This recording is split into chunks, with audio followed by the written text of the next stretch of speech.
नमस्कार, संसद टीवी की विशेष प्रस्तुति में आप सभी दर्शकों का बहुत बहुत स्वागत है। मैं हूं सुरेंद्र कुमार। आज हमारे साथ उत्तराखंड राज्यसभा से सांसद महेंद्र भट्ट जी मौजूद हैं।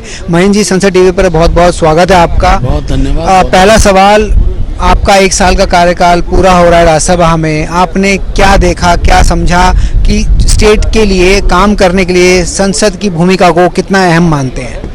देखिए, मुझे खुशी भी है कि आज मेरा जन्मदिवस भी है और जन्मदिवस के दिन संसद टीवी की में आपने विषय को मेरे आगे रखा है। वो मेरे लिए बहुत, एक प्रकार से मैं कहूँगा कि संसद के अंदर आना ही, मैं कह सकता हूँ कि मेरे लिए बहुत बड़े सौभाग्य की बात रही है। ये ठीक है कि मैं उत्तराखंड के अंदर 2 बार विधायक रहा। विधानसभा की कार्यपद्धति का एक पक्ष होता है, लेकिन संसद के अंदर की कार्यपद्धति का एक दूसरा पक्ष होता है। जब हम पूरे देश के विषयों पर चिंतन करते हैं, वहीं अनेकों चीज़ सीखने को मिलती है। पिछले दिनों जो भी विधेयक संसद के अंदर आए हैं, मैंने प्रयास किया कि अधिकतर विधेयकों में मुझे भी चर्चा में भाग लेने अवसर मिला है। शून्यकाल के अंदर उत्तराखंड राज्य के अनेकों ऐसे बिंदु थे जिन बिंदुओं को मैंने छूने का प्रयास किया, और मुझे ये बताते खुशी माननीय मंत्रीगणों द्वारा भी मुझे जो विषय मैंने उठाया उनके सकारात्मक उत्तर मुझे प्राप्त हुए हैं। तो एक विषय है कि देश के परिप्रेक्ष्य में सोचना और देश के परिप्रेक्ष्य में किसी बात को परिणित करना, उसको बताना, ये अपना सौभाग्य की बात है। संसद इसके लिए बहुत लाभकारी रहता है।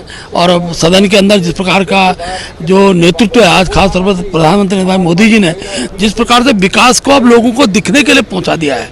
किसी जमाने केवल विकास भाषण में होता था, आज भारत का नागरिक, देश का नागरिक अपनी आंखों से विकास को देख रहा है। तो मैं कह सकता हूँ कि संसद का एक महत्व है, सांसदों का भी महत्व है, लेकिन नेतृत्व का भी एक बड़ा महत्व होता है जो विकास को ध्यान में उतारने का काम करते हैं। सर, आपने विकास की बात करी, हम बात करें संसद की, आपने बोला अहम भूमिका होती है। बतौर लोकसभा सांसद एक क्षेत्र निर्धारित होता है जिसमें एक सांसद को काम करना होता है, लेकिन राज्यसभा सांसद की भूमिका का विस्तार हो जाता है, उसका पूरा राज्य उसका क्षेत्र होता है। ऐसे में आपकी प्राथमिकता क्या रहती है? कौन से क्षेत्र, कौन से विषय आपके लिए बहुत इंपॉर्टेंट है? देखिए, पहले तो मैं बता दूं कि मैं उत्तराखंड भारतीय जनता पार्टी के अध्यक्ष के नाते भी मेरा दायित्व है। अभी दूसरी बार कार्यकाल मुझे मिला है, 3 वर्ष के बाद दोबारा कार्यकाल मिला है। मैंने नेतृत्व का आभार व्यक्त किया। तो जब प्रदेश का विषय होता है तो मैं पूरे प्रदेश से टच में हूँ। तो अनेकों ऐसे विषय हैं, चाहे वो सीमावर्ती क्षेत्र का विषय हो, खासतौर पर मैं चमोली के सीमावर्ती क्षेत्र हैं, हमारा पिथौरागढ़ का सीमावर्ती क्षेत्र है, और मैं ये कह सकता हूँ कि इन सारे विषयों की जो वहाँ की मूलभूत समस्याएं होती हैं, उन समस्याओं पर देश का ध्यान आकर्षित करना, तो ये एक बड़ा उत्तरदायित्व है। और मैंने पिछले दिनों इस दिशा में प्रयास भी किए हैं। और मैं एक प्रकार से कह सकता हूँ कि प्रधानमंत्री का मैं आभार भी व्यक्त करना चाहता हूँ कि उत्तराखंड के सब प्रकार के विकास में उनका बहुत बड़ा योगदान है। अभी शीतकालीन यात्रा के लिए गंगोत्री धाम में द्वारा पहुंचे, उसका जो सीमांत क्षेत्र की यात्रा के लिए आप धारचूला तक गए, आदि कैलाश के शिखर तक पहुंचे। तो मैं कह सकता हूं कि इस प्रकार का एक नेतृत्व जब मिलता है तो वहां के सांसदों को उत्साह भी खड़ा होता है। और क्योंकि प्रदेश अध्यक्ष की भूमिका के साथ राज्यसभा सांसद होने के नाते सारे विषयों को, तो जनता की उन समस्याओं को और वहाँ की मूलभूत आवश्यकताओं को यह सदन में रखना मेरा अपना कर्तव्य रहता है।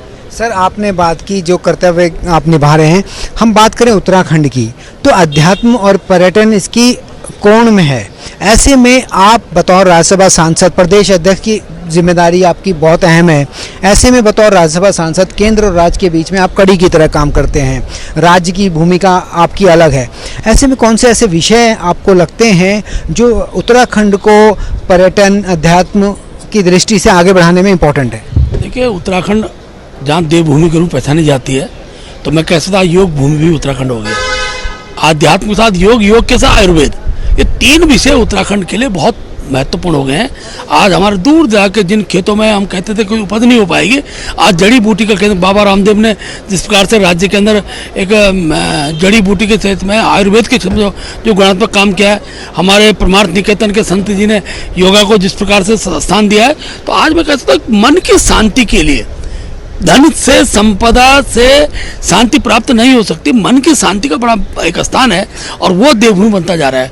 हमारे प्रदेश के मुख्यमंत्री जी ने जिस प्रकार देवभूमि के देवतुल्य स्वरूप को बनाए रखने के लिए पिछले जो निर्णय लिए, तुरंत धर्मांतरण के विषय हों और इस प्रकार से जो भूमि कब्जाने का विषय था, एक षड्यंत्र के तहत देवभूमि की जो देवतुल्य स्वरूप को बिगाड़ने का कुछ लोग काम कर रहे थे, उसके माननीय मुख्यमंत्री कड़ाई के साथ उसमें कानून बने। और आज मैं कह सकता हूँ देवभूमि हमारी एक प्रकार से आध्यात्म अध्यात्म की भूमि है, पर्यटन की भूमि है और साहसिक पर्यटन की भूमि बनती जा रही है आयुर्वेद के क्षेत्र में और शिक्षा के क्षेत्र में गुणात्मक सुधार हमने किया है।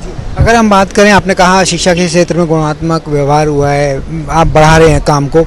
हम बात करें जो चुनौतियां हैं उत्तराखंड की, वो लगातार आपके सामने भी है, हर साल उन चुनौतियों से राज्य भी निपटता है। लेकिन वहीं पे बात आए अगर रोज़गार की, शिक्षा बेहतर हो रही है, स्वास्थ्य के लिए चुनौतियां हैं, दुर्गम क्षेत्र हैं, पहाड़ी क्षेत्र हैं, ऐसे में स्वास्थ्य और रोज़गार को लेकर आप क्या काम कर रहे हैं? आपको क्या लगता है कि किन चीज़ों के ज़रिए उत्तराखंड में रोज़गार और स्वास्थ्य को बेहतर किया जा सकता है? देखिए, ये सच है कि उत्तराखंड राज्य की जो परिकल्पना थी और जो उसकी आवश्यकता महसूस जो पलायन था उसके आधार पर हुई थी। अब पलायन के जो मुख्य कारक थे वो यही थे, शिक्षा था, स्वास्थ्य था, आवागमन था। लेकिन मैं आज कह सकता हूँ कि पिछले 14 वर्षों के अंदर, उससे पहले अटल जी की सरकार थी, प्रधानमंत्री ग्राम सड़क की योजना है, तो आज मुझे कहते हुए खुशी है कि उत्तराखंड का हर गांव सड़क से जुड़ गया है। आज मुझे कहते हुए खुशी है उत्तराखंड हर गांव में बिजली है। आज मुझे कहते हुए खुशी कि दूरसंचार की व्यवस्था उत्तराखंड हर गांव तक पहुंची है। आज मुझे खुशी है कि हर घर में गैस का चूल्हा है, हर घर में पेयजल की व्यवस्था सुनिश्चित की है। अब धीरे धीरे पलायन कम हो रहा है और बड़ी संख्या में, जब कोरोना समय आया था, बड़ी संख्या में अच्छे पढ़े लिखे उद्यमी उत्तराखंड की ओर आए हैं और आज उत्तराखंड के अंदर पलायन की स्थिति पर गंभीरता रोकने का प्रयास किया है।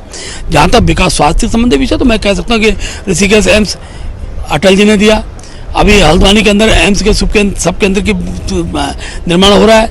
हर जिला स्तर पर मेडिकल कॉलेज खुलने की घोषणा प्रधानमंत्री जी ने की, हमें उसके लिए भूमि का चयन हमने कर दिया है। धीरे धीरे उत्तराखंड, क्योंकि 13 शासकीय जिलों का राज्य है, तो मैं कह सकता हूँ कि बड़ी संख्या में इस क्षेत्र में भी गुणात्मक सुधार होगा। संसद टीवी से बात करने की सर आपका बहुत बहुत धन्यवाद और जन्मदिन की बहुत बहुत शुभकामनाएं। जी सर, जी। तो ये थे महेंद्र भट्ट जी, जो प्रदेश अध्यक्ष हैं भारतीय जनता पार्टी उत्तराखंड के, साथ ही सांसद भी हैं राज्यसभा से। वो बता रहे किस तरह से उत्तराखंड तेजी से विकास कर रहा है। संसद टीवी के लिए सुरेंद्र कुमार।